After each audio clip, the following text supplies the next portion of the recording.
Welcome to the Buddhist Society, and tonight our guest is Venerable Ajahn Brahmavamso, normally called Ajahn Brahm.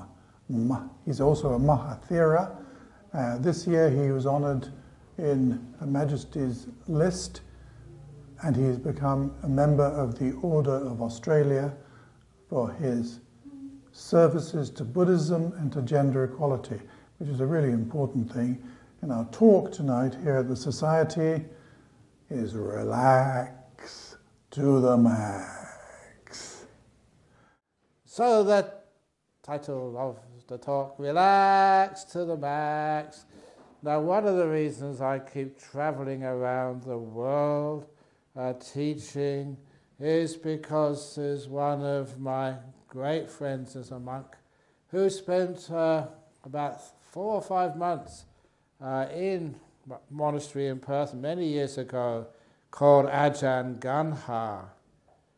And he's a very special monk. He was the monk who was in the forests, the jungles of Thailand, meditating with a number of other monks. And they opened their eyes after the meditation because they saw a snake coming towards them, a huge king cobra. This is true story. Many monks saw this. The king cobra came up to him, raised its head, opened its hood. It wakes people up. And in that part of Thailand, the nickname for the king cobra was the one-step snake. The reason they gave it that nickname was because if you were unfortunate enough to be bitten by the king cobra, you'd have one more step and then you'd be dead. It was a very venomous snake. So there was this monk sitting in the jungle with a king cobra right in front of his nose. Relax a bit.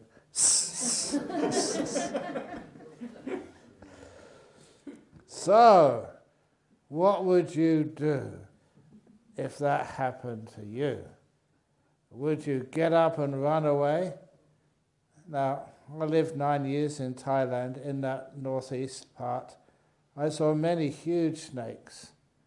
And those snakes, not only could they swim in the lakes, they could climb trees, and also they could move so fast through the forest that it was amazing to see. There's no way, even in the forest, you'd be able to outrun a cobra. So what did this monk do?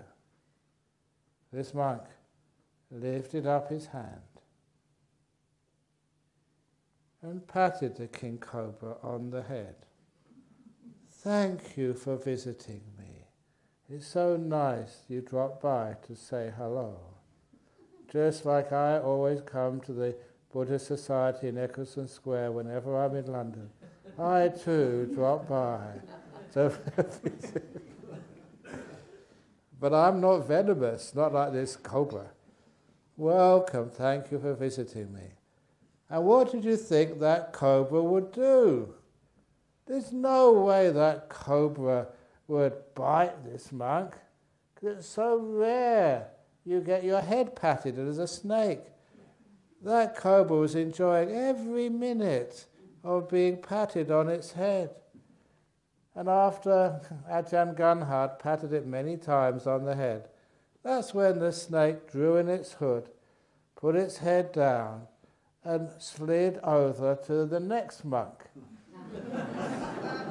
to get its head patted. And that second monk said, no way, you go back, I'm not doing that. But that was one of the great monks of Thailand. So he was a good friend as well. And that, for anyone's interest, we also share in common. He also was expelled from Wat Pah Pong for ordaining novice nuns in his monastery. But anyway, that's beside the point. That he was, I went to visit him 2 or 3 years ago, and in public with many other people listening, he said to me, Ajahn Brahm, you're now an international monk doing a great service. If you stop traveling and teaching, you'll die. That was a rotten thing to say. It meant I can't retire. I have to keep on visiting London and many other places. Otherwise, I've had it. So anyway, that's why I'm happy to teach. And it's also why when I go many places, I'm not quite sure what I talked about last year, but looking at the audience, there's many elderly people here, and I always hope that you've developed Alzheimer's or dementia in a little way. So even if I did say it last year, you won't remember.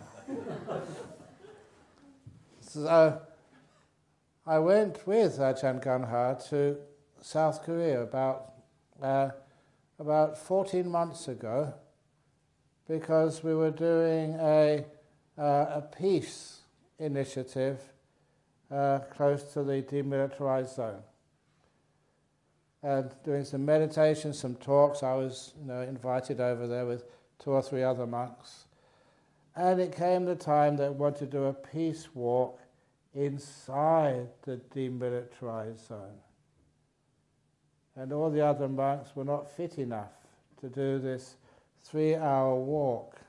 It was about 13, 14 kilometers.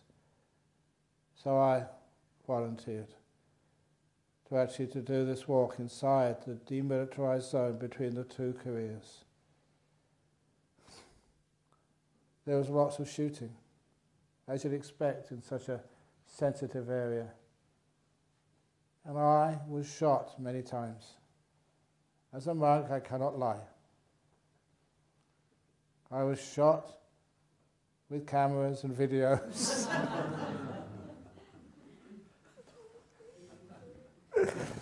Because it's all recorded, put on TV. But one thing which I did notice, that anyone from Korea here, South Korea? Korea's okay.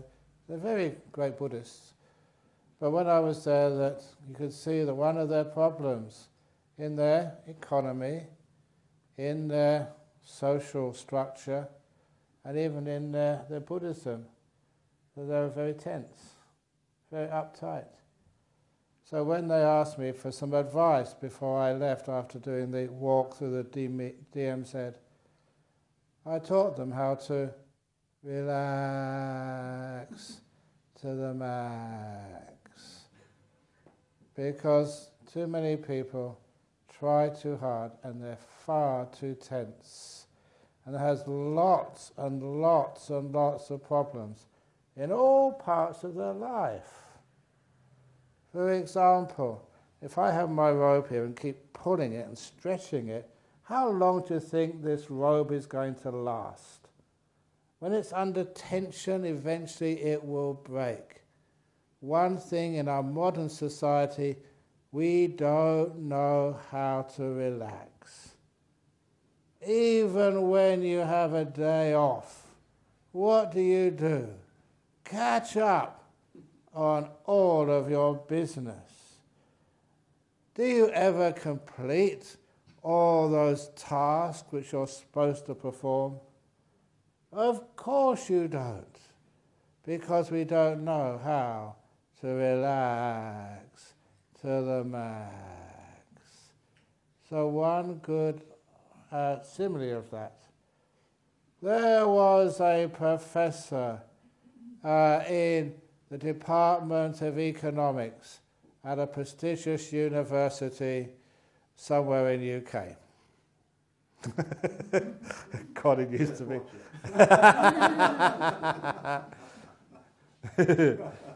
But not Reading. That's where Colin used to teach.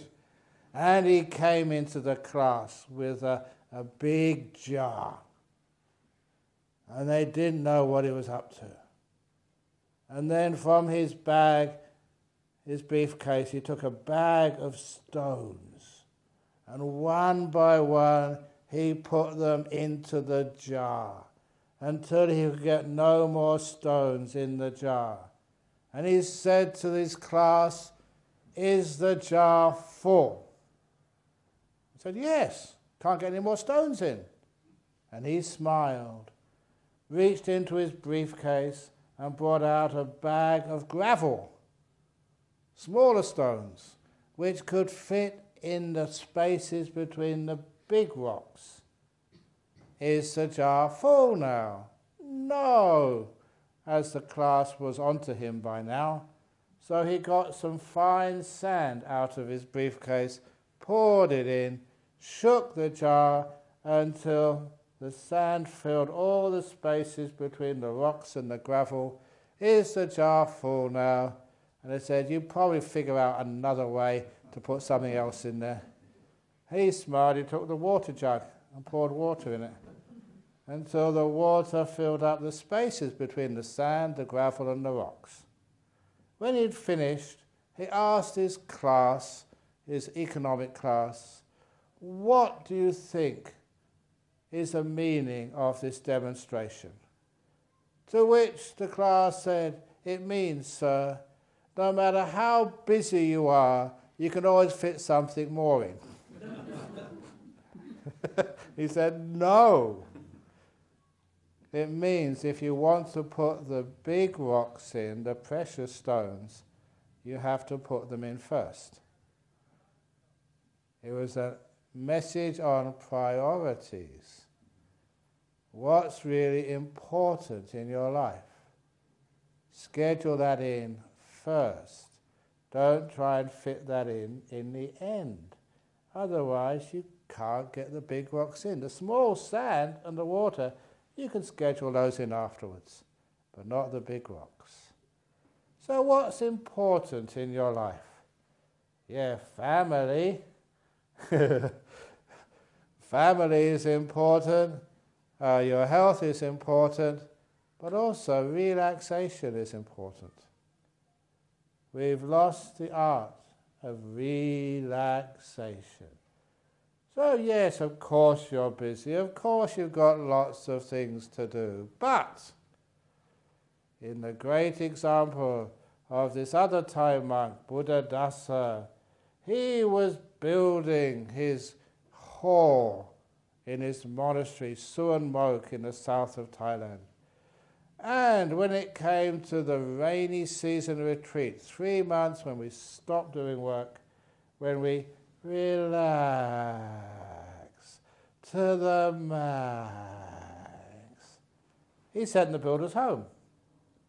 There wasn't any noise, no sort of decisions during that time. So the builders went home, and a few days later a visitor came. And the visitor, we've got a visitor now. Come in. Yeah, please, come in, I think. Or is it Halloween? Yeah, thank you for coming in. Hi. Hi. Very good to see you. And the visitor asked, "Is your hall finished? When's it going to be finished?" And the monk said, "The hall is finished." I mean, when are you going to complete building the hall? Well, I told you already, it's finished. What, are you going to leave it like this? Are you going to leave it without a roof on, with no glass in the windows, with cement bags all over the floor? What do you mean, it's finished? And the great monk said, "What's done is finished." He went off to meditate. That's the only way you can find some peace in life.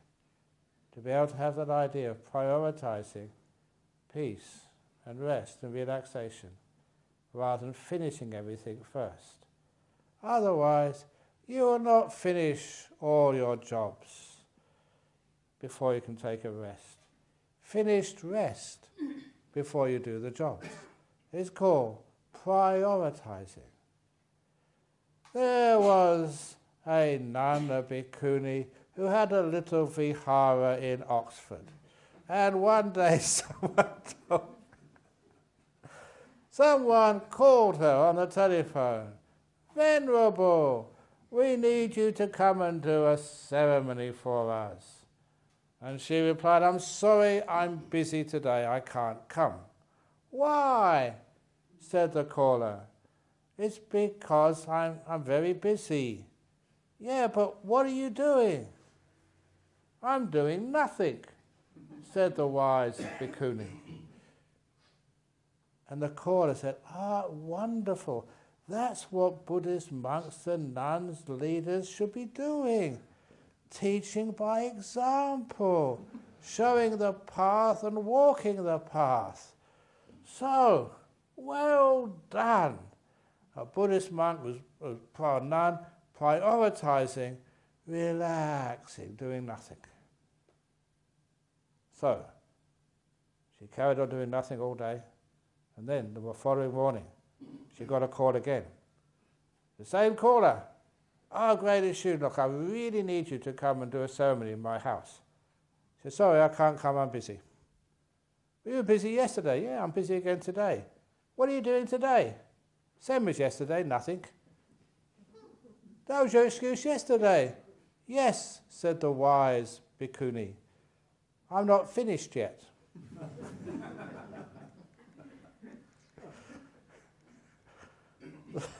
So get doing nothing out of the way first.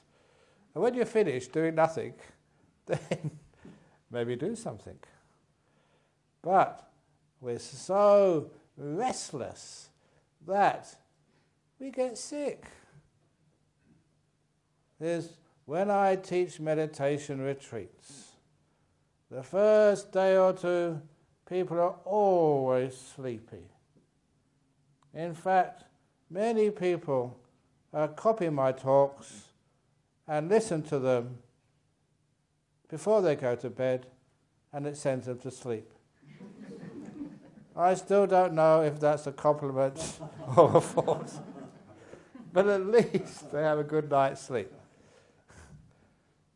Oh, and I was in Berkeley in June, and there somebody came up on the stage to introduce me, and they say, Ajahn Brahm, I go to bed with him every night, and I wake up with him in the morning. Like, what? I'm innocent. I'm not a monk like that.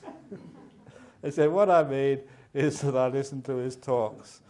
And when I wake up in the morning, the plug is still in my ear hole, so I'm still sort of listening to him. But anyway, what it does mean is just we learn how to relax, we become far more healthy and efficient. We have got what is called sleep deficit. We don't sleep enough. We're worried, we're anxious, we don't know how to let go of all our burdens and concerns and just relax.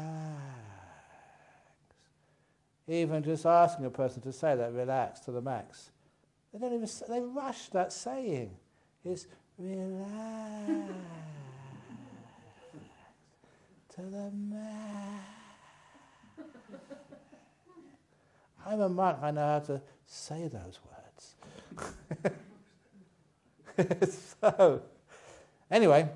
So when we are doing things, we prioritize relaxation.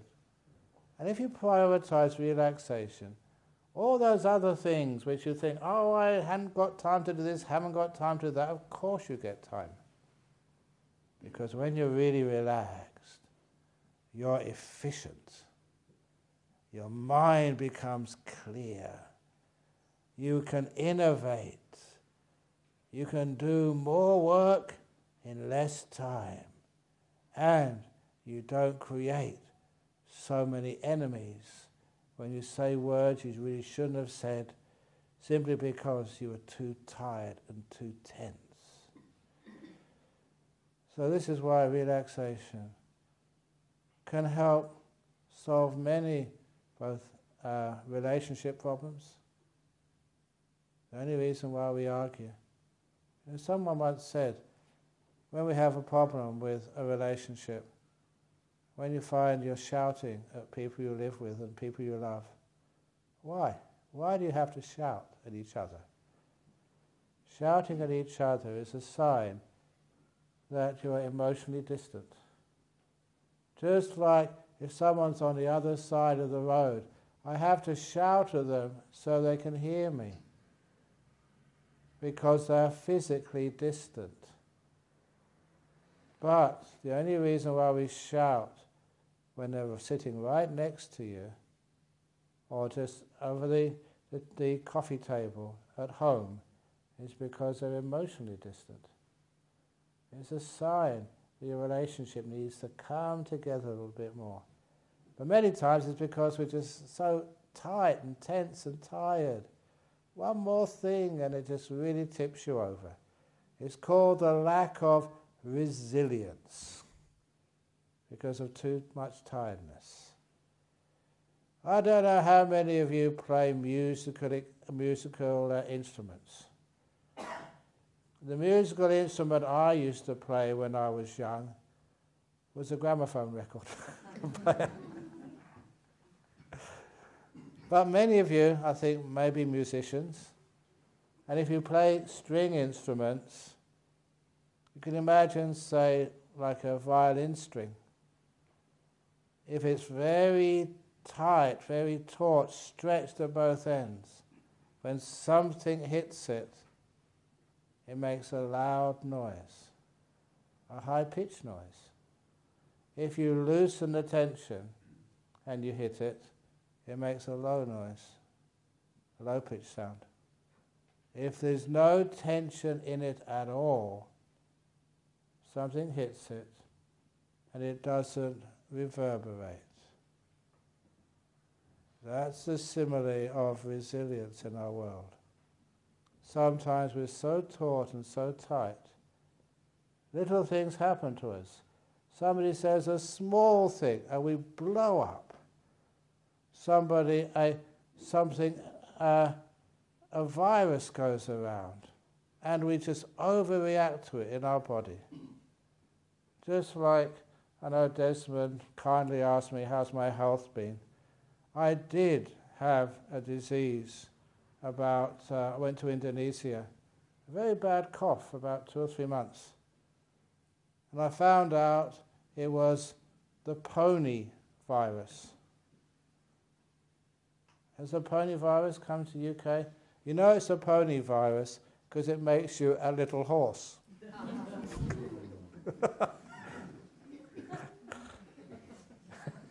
Pony virus, horse. Okay. But, when you travel around a lot, you expect to get sick. You go to all these airports, and you can expect to get terminal illness.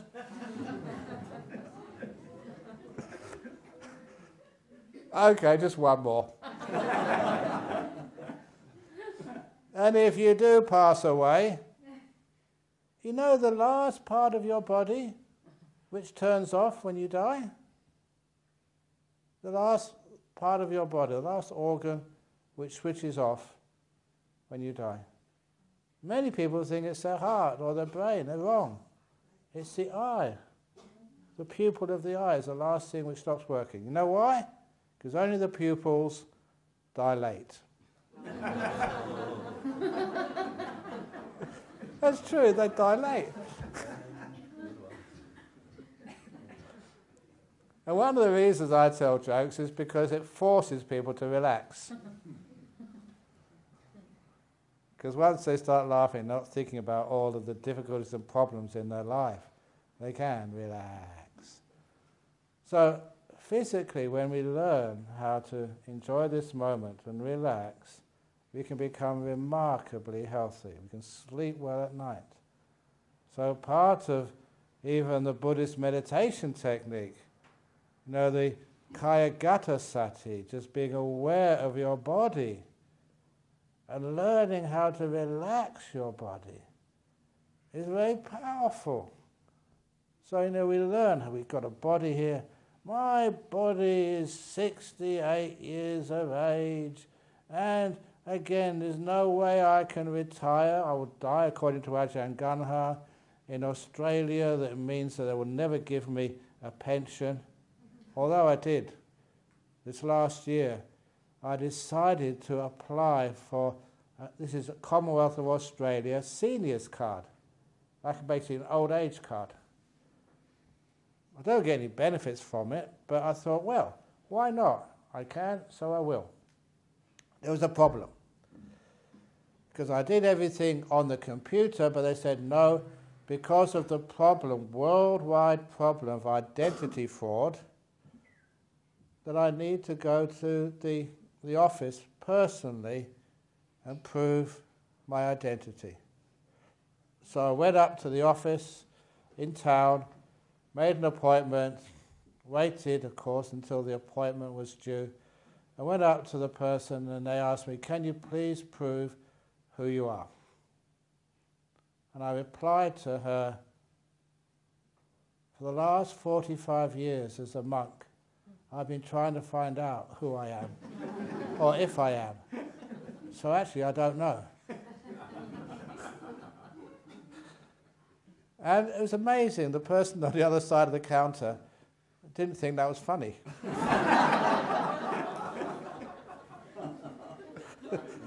They would, no, I don't think, there's a sense of humour in the government service. So anyway, so they said, look, ID, what ID have you got? So I got a passport, so I showed them the passport. Okay, that's okay, we need more. So that's all I've got. So what about your driver's license? I'm a monk, I don't drive. So what about your credit card? I don't have a credit card. Bank account, don't have one of those either. What about your rental agreement? I don't rent. What about your home ownership certificate? I don't own a home. I just live in a monastery in a cave. Got any proof of that? No. And honest truth, well, they asked me next, said, have you got a marriage certificate?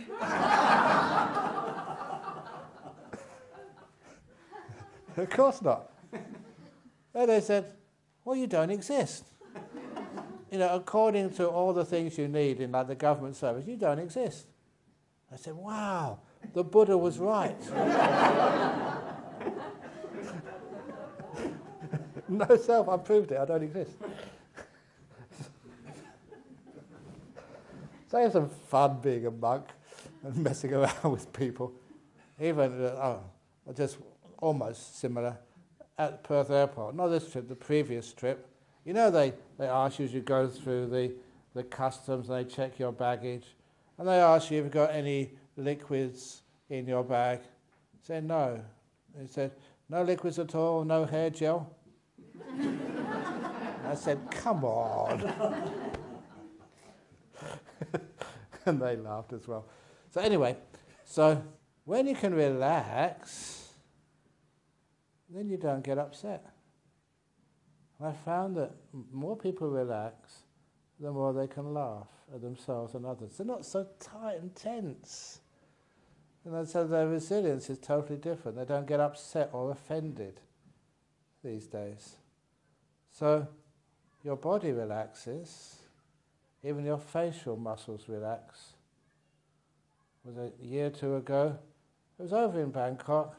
I was invited to give a talk at a anti-aging conference, because a lot of people, they're really into deceit, trying to look younger than they really are. So I went up there and just, how you can use maybe meditation, so that you don't age so much. I think it was actually proven in the Shambhala project, very strict scientific controls, that when you meditate, the telemeters, these little ends of your DNA, don't fray when they divide. In other words, it reduces your aging. And so when they asked me, Ajahn Brahm, in Thailand, how old are you? And I said 60. I said, no way, you look much younger than that. What's the secret of looking so young? And I replied, because I've never been married. Some of you laughed, you get in trouble when you go home. It's not that, it's having no worries, no concerns, finding some joy and relaxation in life, learning how to relax. So when you do body awareness, you can actually relax parts of your body. And the serious part of this is as a Buddhist monk, sometimes living in remote places, there's no doctors, you don't have a mobile phone. So if you have any acute sicknesses or illnesses, you're in big trouble if you didn't have other ways of dealing with them. And this particular story, a few years ago, it's amazing what meditation can do. I had food poisoning. Not sort of just stomach ache, but real solid food poisoning where your stomach and everything cramps up and it's extremely painful. And I was in my cave, so when I was screaming no one could hear me. And it was a long way to the hospital anyway. And I'm not sure why I had stomach cramps and food poisoning, but if you see how we eat, people bring us food to eat. And sometimes I don't know what they're bringing us. Sometimes they get it right, sometimes they don't get it right. And it's what we call in Buddhism, for monastic Buddhism, occupational hazard. But there, real food poisoning. I was in my cave. When I usually tell this story during the middle of a talk, because sometimes during the middle of the talk people start feeling a bit sleepy. And that soon wakes them up. And if kids are listening and they're getting bored, that wakes them up. Whenever you give talks, you must always make it dramatic. Or and then people remember it.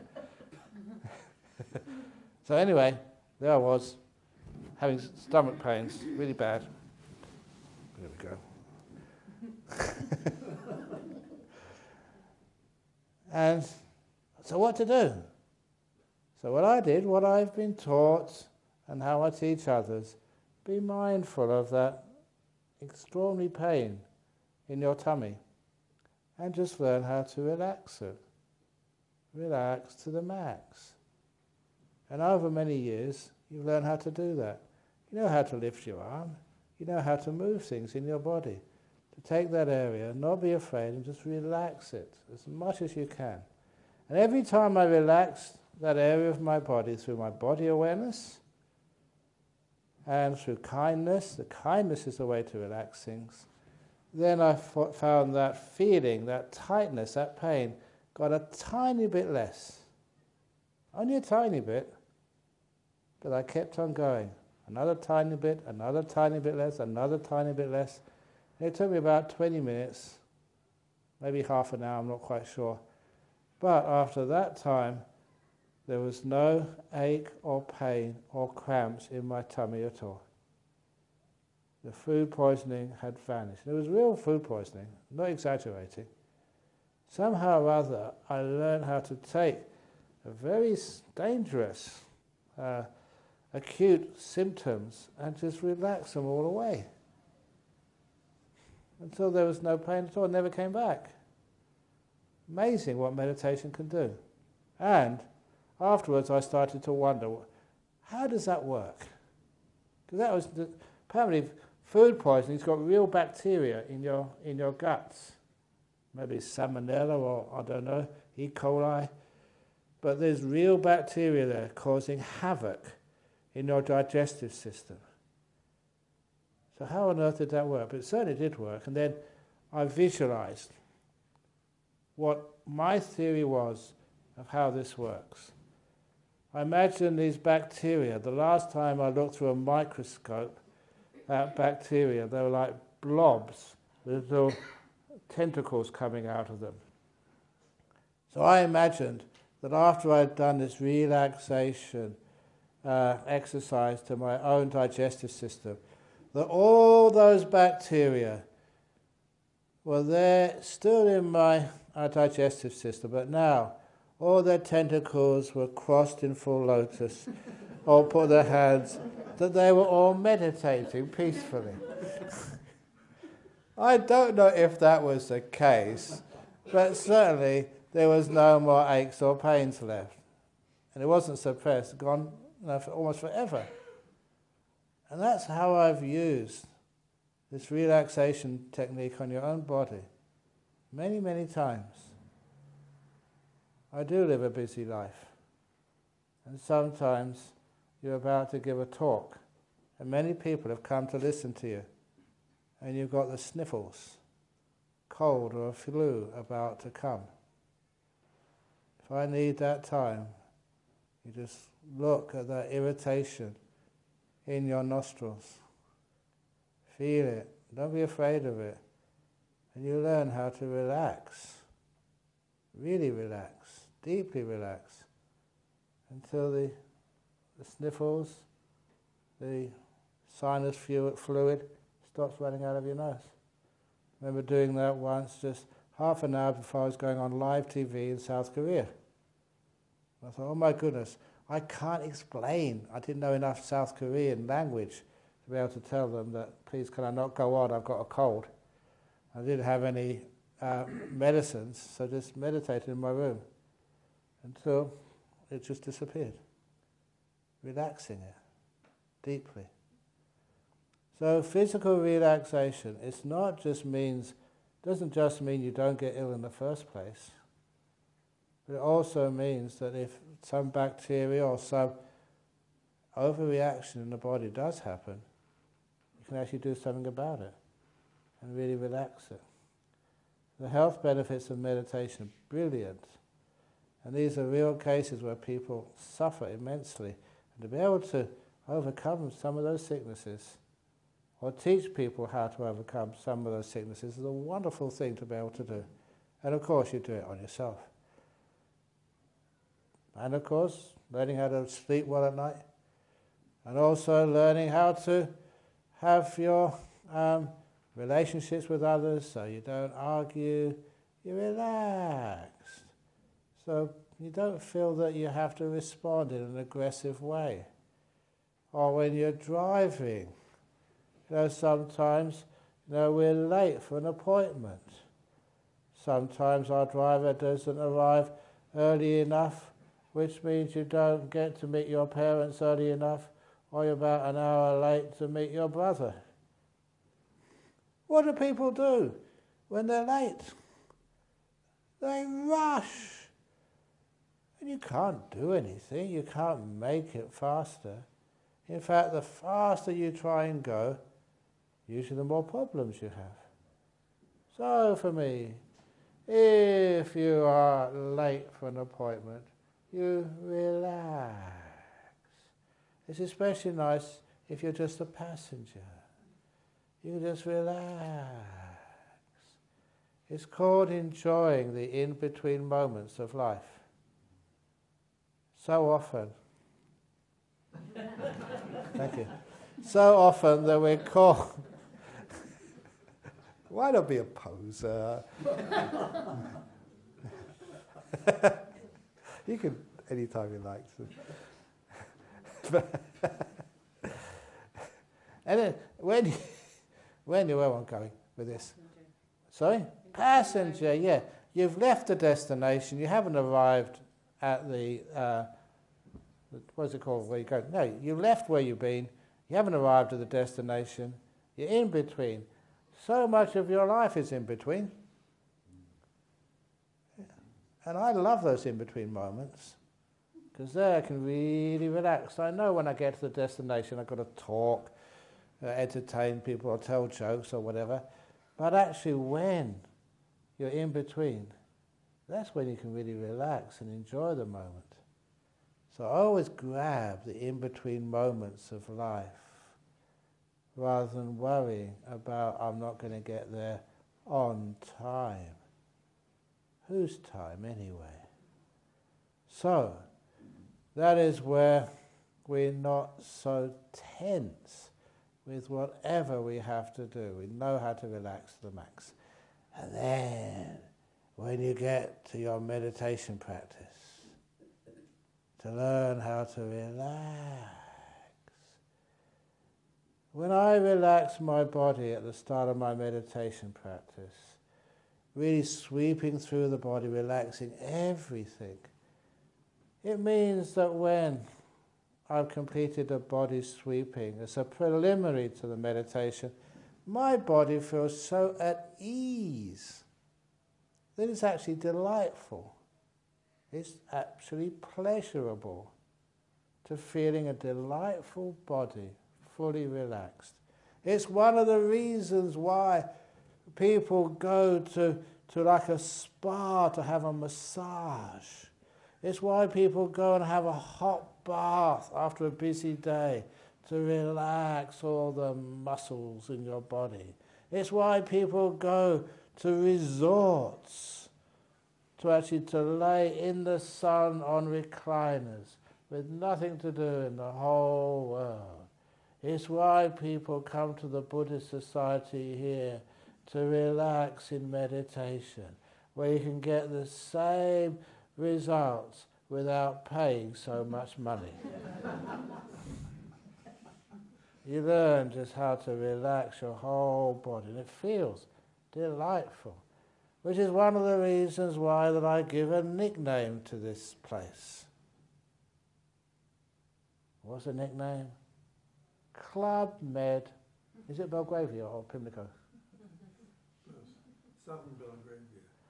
Club Med, Southern Belgravia. Yeah, that's what Club Med. You go to Club Med to relax. You have to go such a long way, and it's very expensive. Here, it's real cheap, cut price, very good value for money. And you can really relax your body. And then once you learn how to relax your body, the next thing is relax your mind. Because once you've done your body relaxation, you feel really, really good.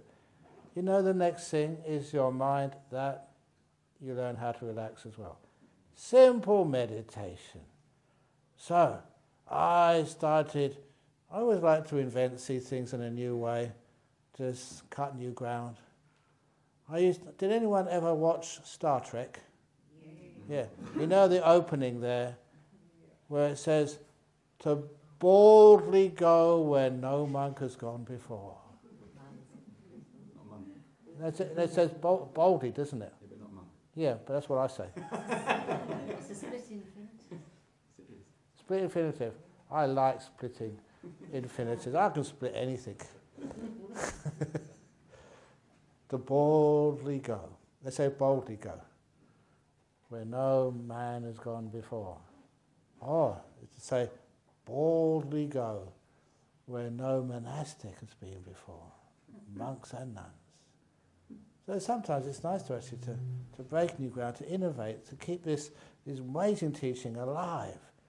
So, you got to, when you start your meditation, your body's relaxed. How do you relax your mind? Very difficult. Say, relax, relax, relax. How many times I tell you, relax, or else? So one thing which I do, there is, in your car, there's something called the speedometer. In your house, you've got thermometer. In your mind, you've got the peaceometer. How peaceful are you? How relaxed? Right now. So you look at this peaceometer. You get to know what I'm talking about. If you don't know what I'm talking about, just right now, from 1 to 10, 1 is really peaceful, 10 is really agitated. Give it a number from 1 to 10. How peaceful, how agitated are you? Don't tell me, just tell yourself. Now how can you reduce that number to get closer and closer to 1, really peaceful? What makes you agitated?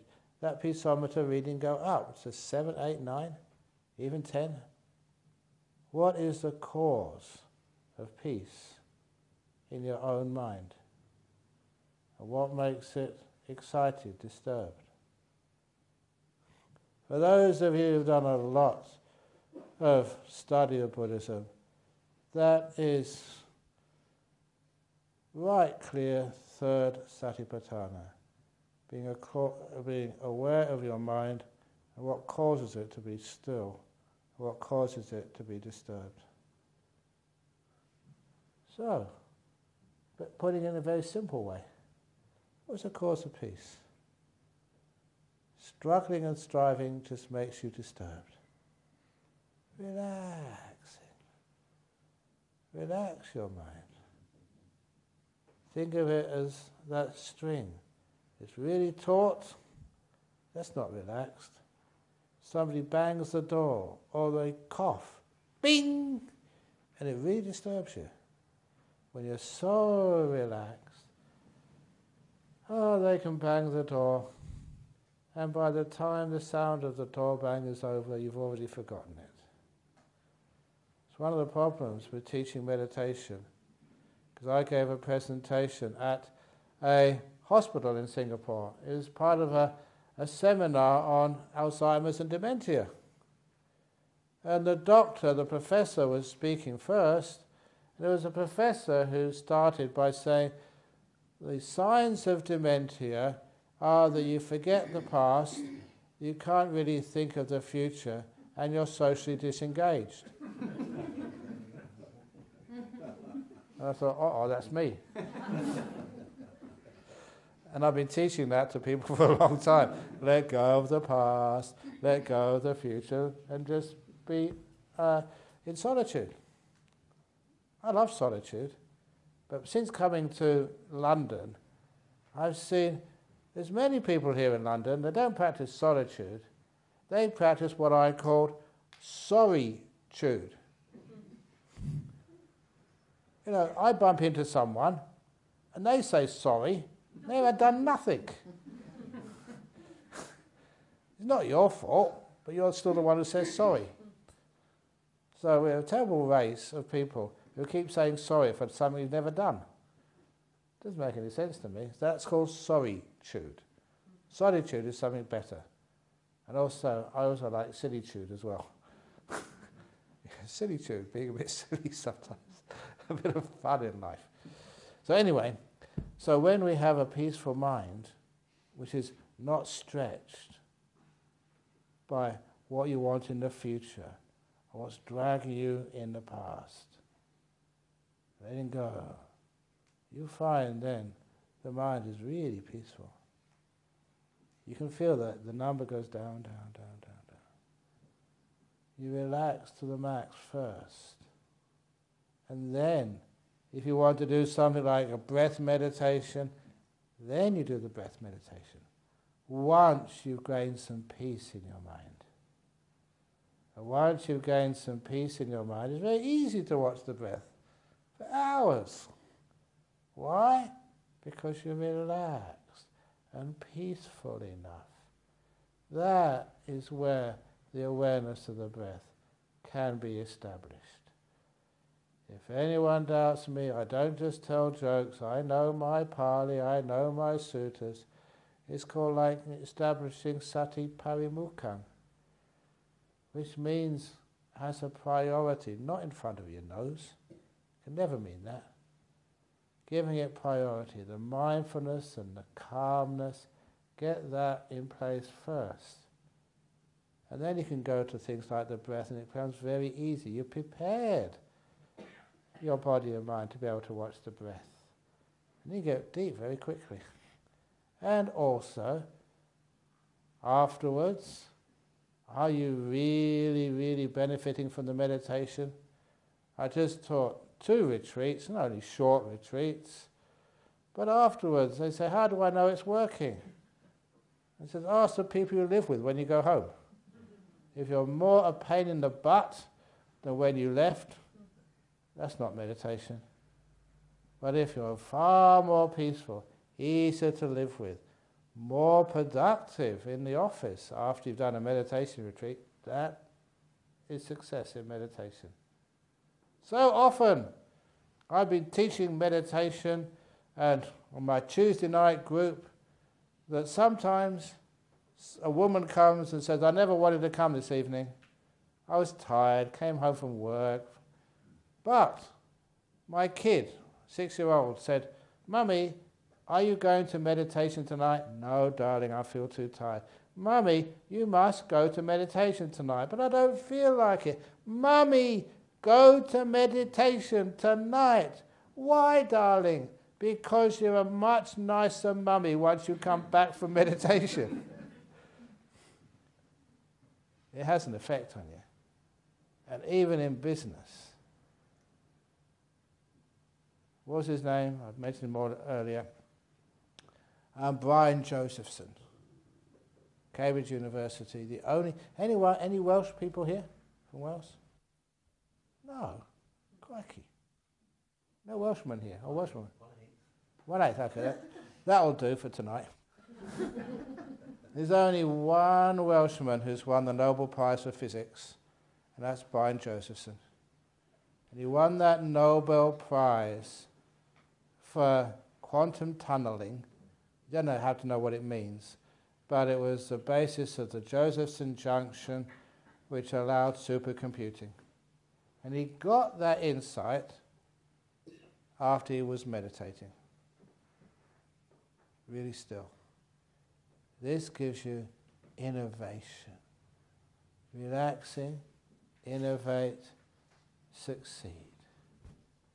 That is how we relax to the max and have a wonderful life. So, I think I've talked enough as usual. I did mention earlier that people like me have to start attending a special society, a therapy group, not Alcoholics Anonymous, but for people who talk too much, anonymous. That's my new society I'm going to be. So, now I think opportunity for questions. Is that good, Desmond? Yeah. Excellent. So, now questions, comments or complaints on what I've said about relaxing to the max. It's not as if you relax and you don't achieve anything, don't succeed. Your output, productivity actually goes up. Yes? Most people would use the breath as a way of relaxing the mind, and you're saying relax the mind first. So how would you do that? Yes, so using the breath first as a way to relax the mind, rather than relaxing first. Teaching meditation for such a long time, some people find it difficult to watch the breath. And if they do watch the breath, they can only watch the breath for maybe 2 or 3 breaths, and that's with a lot of effort. Or the mind wanders away. Why does it do that? It is because you're not relaxed enough. All the problems and worries you're carrying around with you, all the concerns even about your bodily health, that you're just too tense to watch the breath. So if you learn how to relax, first of all, simple relaxation techniques. Number 1, it gives you a really healthy body and can give you a great deal of insights how to deal with sicknesses and pain. Like I mentioned, a couple of examples. It also teaches you that you do need to calm the mind down and make it peaceful before you even start watching the breath.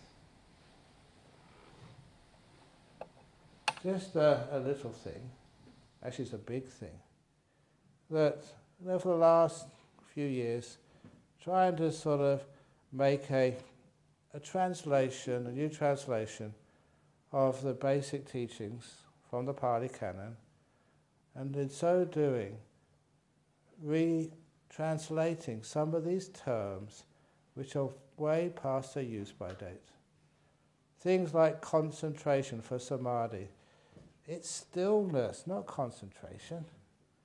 And if you use the word stillness, it's a totally different ball game on what we're trying to get when we meditate. Be still, not concentrated. If this was a concentration exercise, this place would be a concentration camp. Yeah. With all the negativity and bad memories that gives you. It's stillness. And before what they call right effort, I call it right restraint, right stopping, not a trying to do something, but a stopping, restraining, calming, pacifying. And that is what we do to begin, before we even do mindfulness of the breathing. We have to calm things down first of all.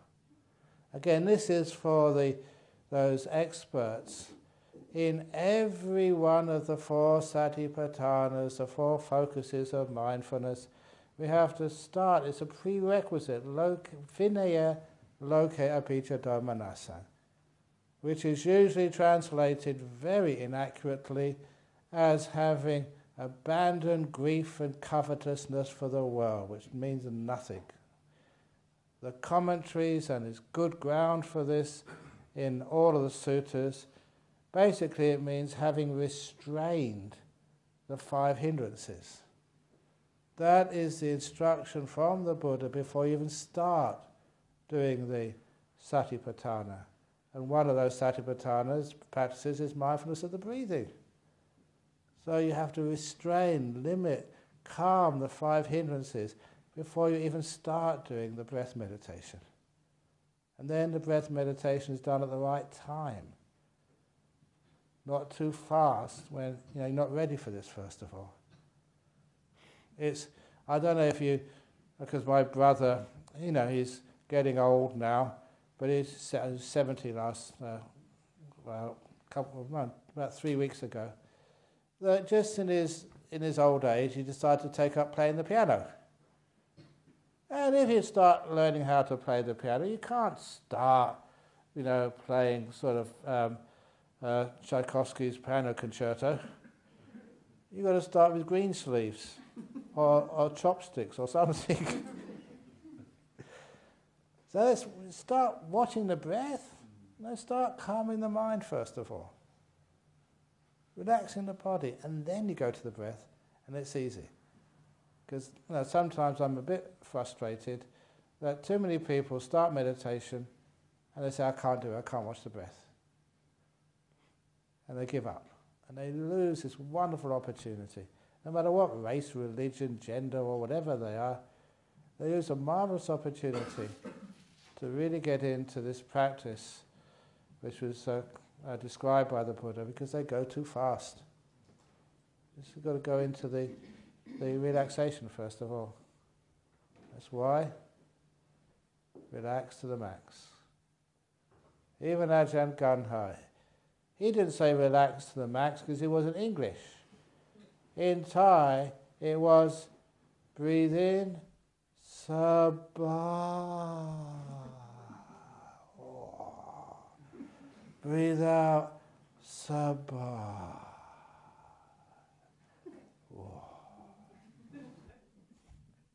Really relaxing, not just little relaxing, but really getting into it. Really making whatever you're doing really peaceful. And thank you for that question, because that is really important. People go to the breath way too soon.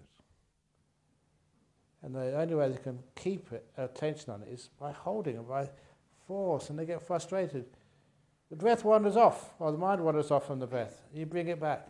It wanders off, you bring it back. It wanders off, bring it back. It wanders off, bring it back. It wanders off, bring it back. I think we're doing that for about 3 or 4 years. Until you thought, hey, hang on, something's wrong here. Why doesn't it stay? Relax to the max. And then it stays. Okay, next question. Is that okay? Okay. Next question, comment or complaint? How important is repetition? How important is repetition? How important is repetition? How important?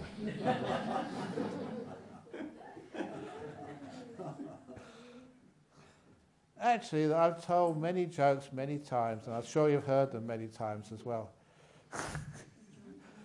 But every time you hear them, hear a story, or hear that teaching, you always get something more out of it. You always actually get some more juice out of every time you repeat something. So much so that over in one of the roughest parts of London, there's a pub. It's run by Hells Angels, boxers, really rough pub. And the bartender there, actually the owner, has a standing challenge.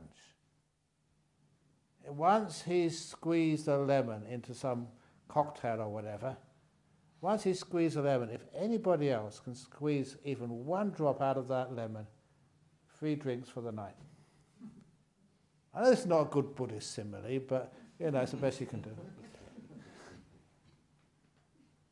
And it's just a really big guy, Hells Angels leader, really tough.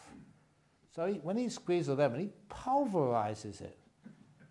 So this little guy comes into the bar, wearing a suit and a tie, really thin and scrawny.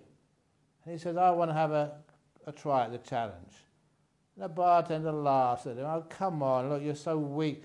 These big guys, professional wrestlers, they've tried it, they can't. I want to have a go, said this guy. Okay. So the bartender gets a lemon, cuts it in half, and squeezes it, and squeezes it, and squeezes it.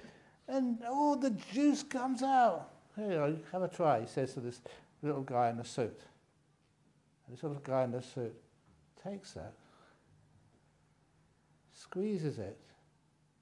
1 drop, 2 drops, 3 drops come out. And the people in the bar can't believe it. Who are you? Where do you work? He said, I work for Inland Revenue. I'm the tax inspector. So you can always get a bit more out of my jokes and same old stories. So anyway, repetition, sometimes it does let you learn more. And repetition of, even watching the breath go in, go out, or relax to the max. A little exercise for you. If you want, you can close your eyes or you can keep them open. Peace. Peace. Peace. Peace. Peace. Peace. Peace. Peace.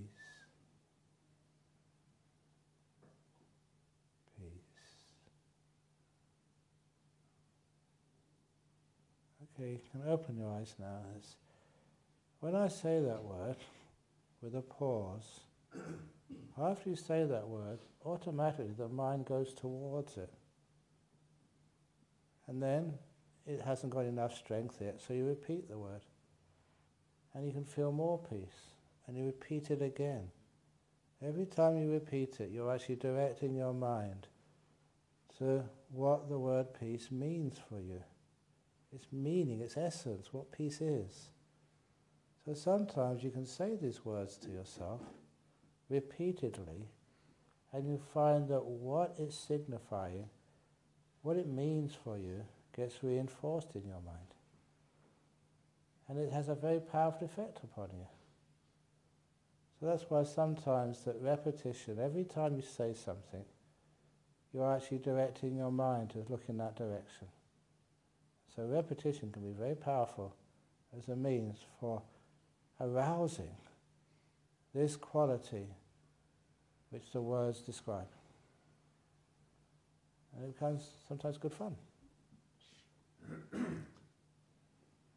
Any other questions? Is that what you meant with repetition? Yes. Okay. What about the term mindfulness? Mindfulness, sometimes I call it brainfulness, because people think about it, but they don't really know it. Brainfulness. The mindfulness, I am actually that's a pretty brilliant translation. There's Rice Davids did that, as far as I know. Brilliant translation. Of course, it's overused and separated from the rest of these teachings, at least. Trying to be mindful, at least make it kindfulness. Adding that kindness into mindfulness. So it's not just something cold, because sometimes it's mindfulness for Marines going to war, so you know how to shoot straight and kill people. But if it's kindfulness, that kindness together with mindfulness, it's far more powerful. So that's only just my take on it. Mindfulness is fine, but kindfulness is better. Is that what you meant, Desmond? Sort of? Yeah. Yeah, but it also takes it away a bit from just awareness. Like Oh, yeah. thing up here, isn't it? Indeed, yeah, that's the brainfulness. Does your mind live up there? Mm. This was, you reminded me, I don't know who reminded me of this. Actually, it was Mangala this afternoon. My driver this afternoon. He was asking whether it was one of my brother's children. And of course I went to visit them this afternoon. And you know what my nephew and niece calls me? An uncle who's a monk becomes a monkle. And even actually my grandnephew, you know, that's, he said, oh, it's monkle. He's only about 4 years of age. And what do they call Venerable Chanda? Nunty. Like auntie with a nun in front of it. It's nice when people sort of invent these words. We extend the English language. So I haven't seen that in the Oxford English Dictionary yet. A monk, monk's proper address by his nephew and niece, monkle. Maybe actually one day I'll get in there. So, but actually I forgot the question now, awareness and mindfulness. Where's the mind live? Oh yeah, where does the mind live? Yeah. Thank you so much. I was very unmindful there. So this was actually my friend from, one of my friends from Cambridge. And his 5-year-old daughter was asked by the teacher in the class, what is the biggest thing in the world? This is a great example of insight, where insight is not seeing things in the same old way that you've always seen it before, but seeing it from another angle, understanding things from a different perspective. So, what is the biggest thing in the world? 5-year-old. My daddy. Because for a little child, daddy is really big. Elephant. They've just been to the zoo. A mountain. It's much bigger than elephants. Now, they're getting somewhere. But the daughter of my friend put her hand up and said, my eye is the biggest thing in the world. This was brilliant. What do you mean your eye is the biggest thing in the world? Well, Miss saying to the teacher, my eye can see her father, can see an elephant and a mountain and so much more. If all of that can fit into my eye must be pretty big. So she said, the biggest thing in the world is my eye, because everything you can see can fit into it. And that's actually what we call genius. Seeing things in a way that no one else sees. And it was so impressive that my friend, I was still in Thailand at this time, wrote in a letter about that story. But then, of course, you always extend these stories. Yes, the eye is pretty big, but your mind can see everything your eye can see and so much more which you can imagine. It can hear real and imaginary sounds, it can smell, it can taste, it can feel real and imaginary feelings like phantom limbs or whatever, and it can always know as well. In fact, everything you can ever experience through any of the senses can fit into your mind. which means the mind is the biggest thing. I never said in the world, because the world can fit into your mind. It's a different perspective. And I don't know if there's any physicists here, but that's pretty okay with modern physics.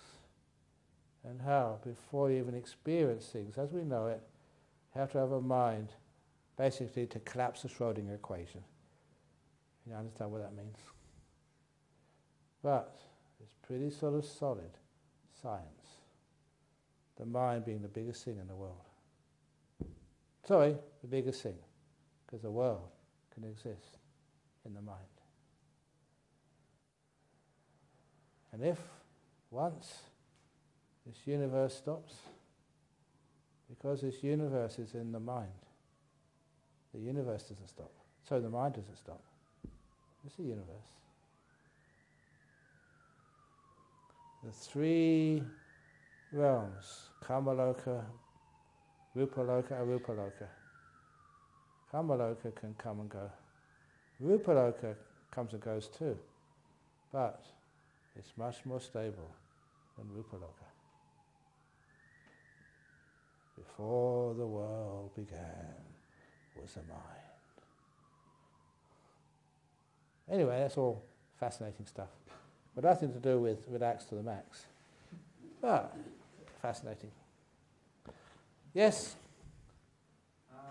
I've been watching your lecture for the last year, and you're always saying meditation and mindfulness is such a great stuff and very relaxed, for the mind and for the body.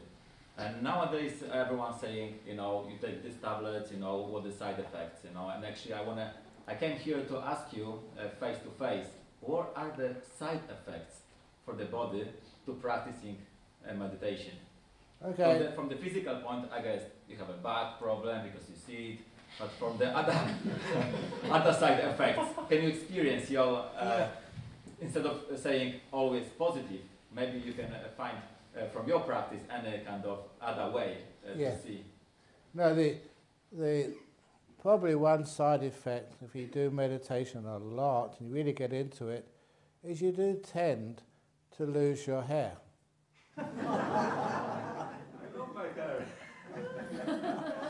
It's a side effect. You have to give it up when you really want to get deep in renunciation.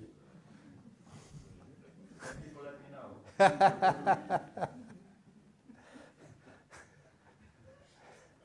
There's hardly any side effects.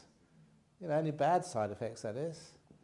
Because this is in the gradual training. This is the second sutra in the Digha Nikaya, the Samanyapala Sutta, where the new king goes to see the Buddha and says, what on earth are you doing? You could be enjoying wealth and comfort.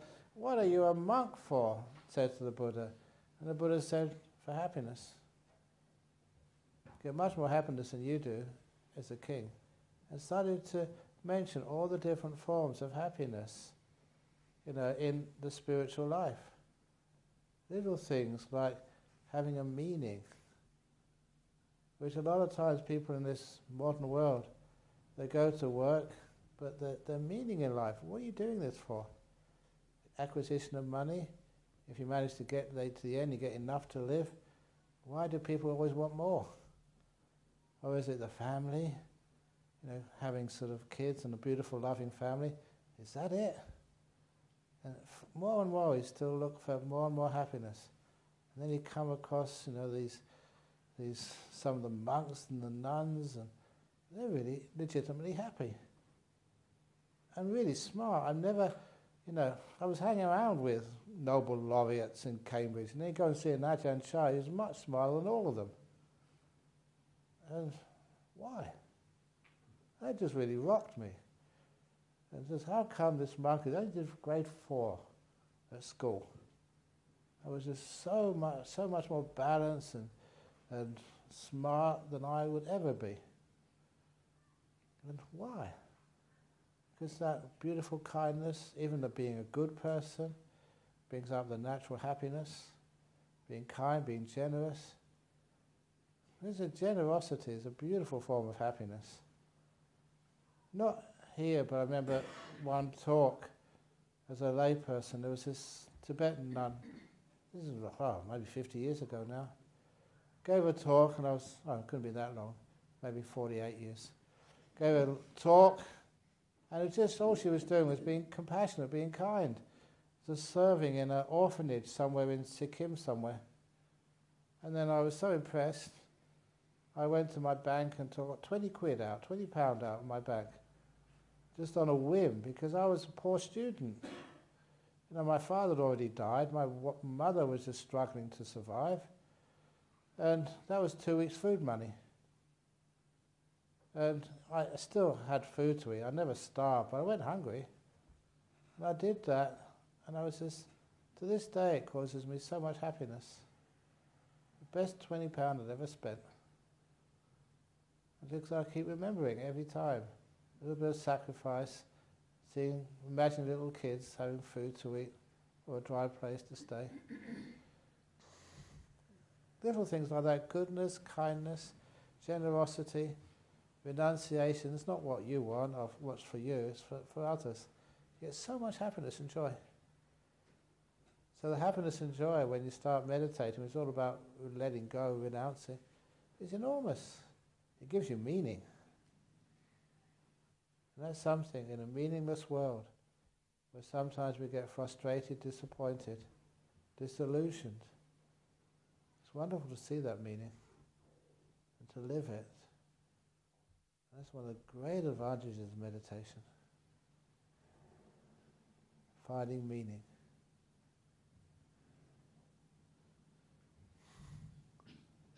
Okay, so, and another question? Yeah, go on. In today's modern society, there's a lot of talk about maintaining good mental health, especially in the corporate world. Obviously, your talk on relaxation definitely benefit in that arena. However, based on in my office, for example, there's a lot of negativity, bullying, racism, and it's really hard. I've seen my colleagues, depressions, sign off. Any advice would you give to people like that that's struggling with mental health in a high toxic work environment? Yes, it's very easy, very simple solution is to get some sort of meditation room and just every executive lock them in there for half an hour every lunch hour. Don't let them out. First I heard this story, there was this gentleman over in New York, he was a criminal lawyer, and he represented people who were accused of things like murder, which carried the death penalty. So it was a high-stress job. If he made a mistake, there'd be an electric chair.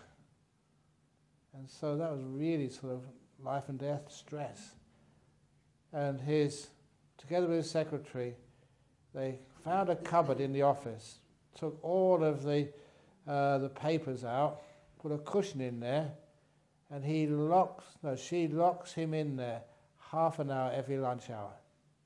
He puts him in there and locks the key, so he can't come out. And if anybody calls or emails, I'm sorry, he's in his cupboard.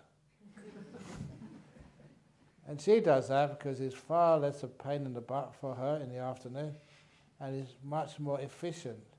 Sometimes you can just see the angles which can get his client off the death penalty, or whatever it is.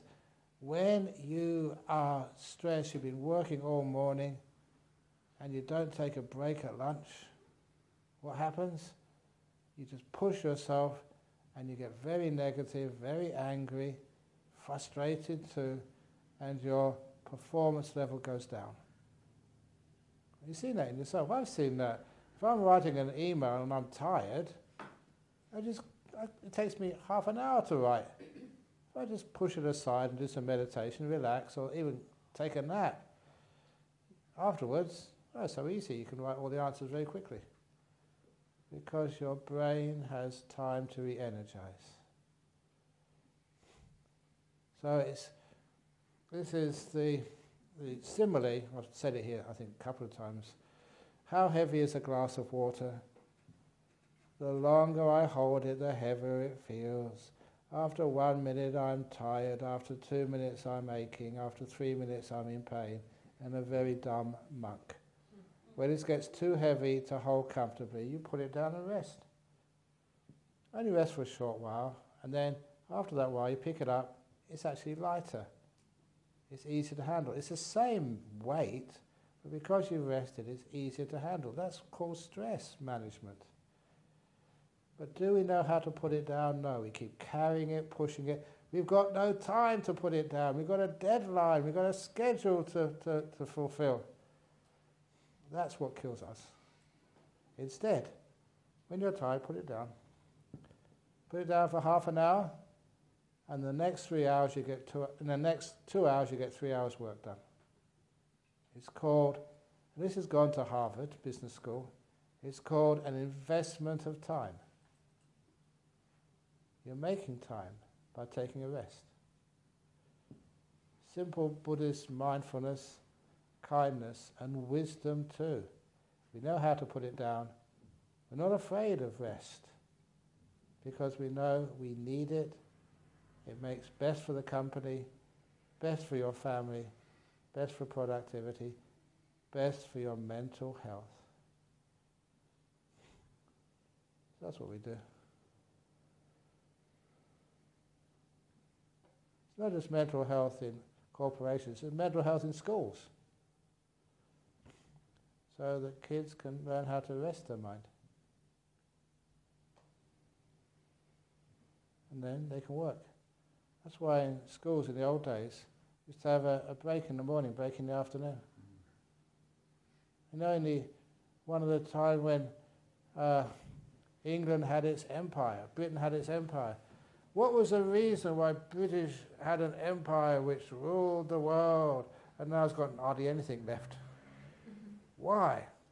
It's because they used to have tea break in the morning and tea break in the afternoon. And that was not negotiable. You had to have your tea break in the morning and the afternoon. So all the civil servants, all the leaders, whatever, they'd always have the tea break. So they'd relax in the morning, relax in the afternoon. As soon as they abandoned tea breaks, lost control of the world. That's my theory. I don't know if you actually subscribe to that, but there's a little bit of truth in it. When we know how to relax. To the max. How are we doing for time?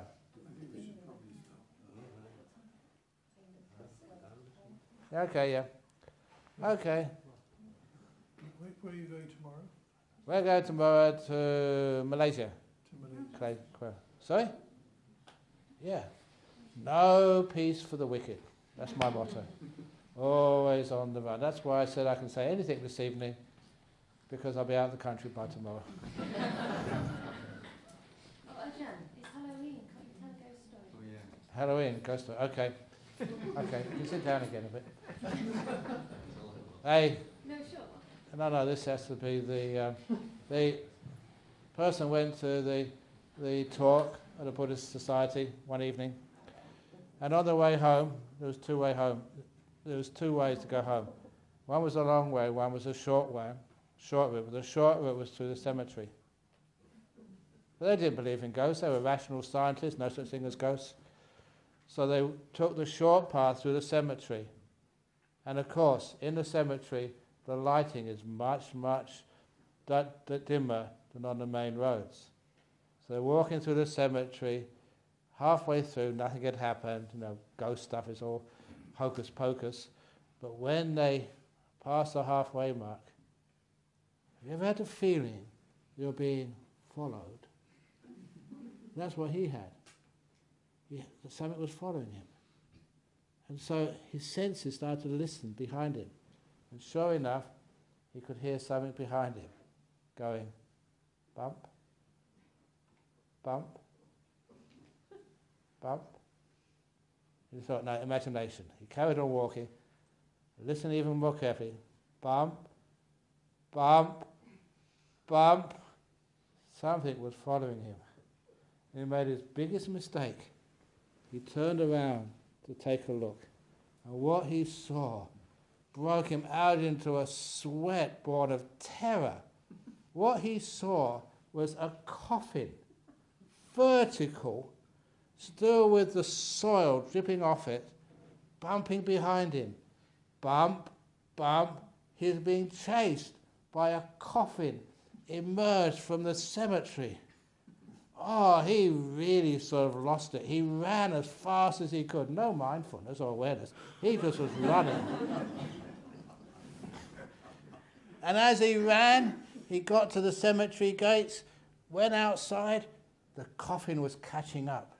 So he ran as fast as he could. Fortunately, his house was just maybe 100 foot down the road, 100 meters or whatever. And he managed to get to his garden gate, and the coffin was really almost catching up behind him. He didn't open the garden gate, he jumped over it. And so, as he jumped over it, the coffin got to the garden gate. The coffin couldn't jump that high. He thought he was safe. Bump! Bump! Bump! Against the garden gate until the hinges lost their connection to the wall and the garden gate fell off. It was coming towards him down the path. He reached for his keys. What happened? He dropped them. Oh, and the coffin was coming after him. Bump, bump, bump. He managed to pick up any old key, put it in. It was the right key. He was so lucky. The right key, put it in the lock, opened the door, jumped inside, and slammed the door just as the coffin came to the door. He could see it through the glass in the front door. He was sweating, perspiring, his heart was pounding. He was home, though. He was safe. Bump! As the coffin started hitting the front door. Bump! As the hinges started to give way. Bump! As the wood started to splinter on the door. He ran up the stairs to the upstairs, and as he got to the top of the stairs, bump! As the coffin broke down the front door of his house. He was in big trouble now. At the top of the stairs, he thought maybe coffin can't climb stairs. But to his horror, bump, bump, bump, the coffin started to climb up the stairs. So he went into the room, which was the bathroom, which had a lock. He locked the door of the bathroom, turned engaged.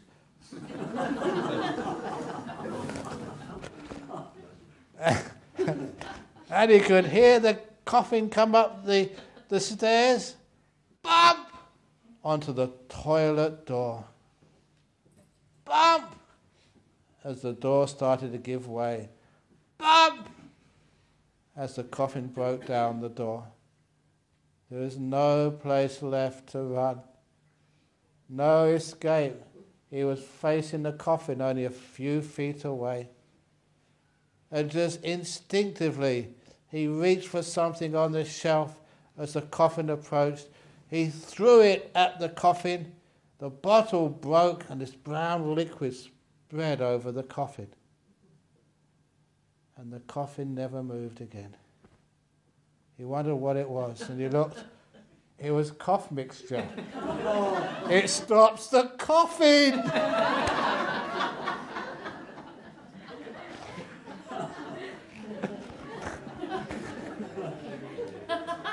That's for Halloween. Thank you for listening.